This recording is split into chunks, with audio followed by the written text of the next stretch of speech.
DUVVUR News. 24 News. నిజం నిర్భయంగా. Please subscribe.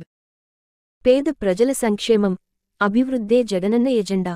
సార్వత్రిక ఎన్నికల ప్రచారంలో భాగంగా కడప జిల్లా మైదుకూరు నియోజకవర్గం దువ్వూరు మండలం వెంకుపల్లి, ఏకోపల్లి గ్రామాల్లో ఇంటింటి ప్రచారం నిర్వహించిన మైదుకూరు ఎనలే శెట్టిపల్లె రఘరామిరెడ్డి, వైసీపీ నియోజకవర్గ సమన్వయకర్త శెట్టిపల్లె నాగిరెడ్డిలు.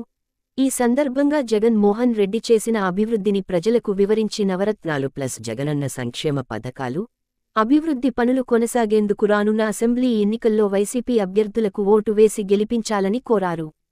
ఈ కార్యక్రమంలో దువ్వూరు ఎంపీపీ జయచంద్రారెడ్డి, సచివాలయ JAC convener Shankar Reddy, YCP నాయకులు సంగన హరినాథ్ రెడ్డి, మండల కన్వీనర్ చిరాకి భాష, వైసీపీ నాయకులు, కార్యకర్తలు పాల్గొన్నారు.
ప్రజలు మనకు ఫస్ట్ ఆశీర్వదిస్తేనే దేవుడు దయతో ఇంత మంచి చేయాలి.